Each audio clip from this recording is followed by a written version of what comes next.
બનાસકાંઠા થરાદમાં મત વિસ્તાર માટે ખાસ જાહેરાત કરવામાં આવી છે।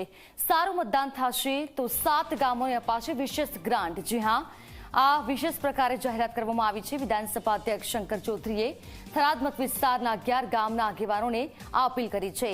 ઇનામ સ્વરૂપે વિકાસના કામ માટે ગ્રાન્ટ આપવામાં આવશે। લાખણી તાલુકાના ગેળા ગામે વિધાનસભા અધ્યક્ષે વધુ મતદાન માટે આ મોટી જાહેરાત કરી છે અને લોકોને અપીલ પણ કરી છે।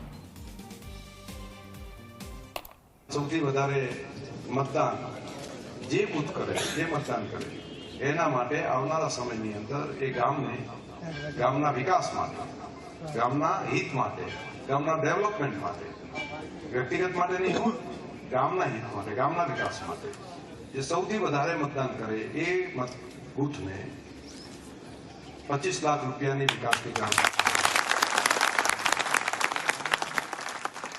બીજો નંબર આવે એને 20 લાખ। ત્રીજો નંબર આવે એને 15 લાખ।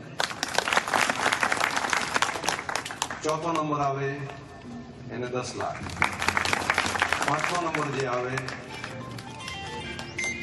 એને 5 લાખ અને છઠ્ઠો નંબર આવે એને 5 લાખ અને સાતમો નંબર આવે એને 5 લાખ। એટલે 1 થી 7 સુધી અહીંયા આગળ આ યોજના તમને આ ગામો છે એના માટે 1 થી 7 નંબર જે આવે એને એના ગામના વિકાસ માટે તમારે નક્કી કરવાનું। ગામ લોકો નક્કી કરે, ગામના કાર્યકર્તાઓ આગેવાનો નક્કી કરે કે અમારે શું શું કામ કરવું છે।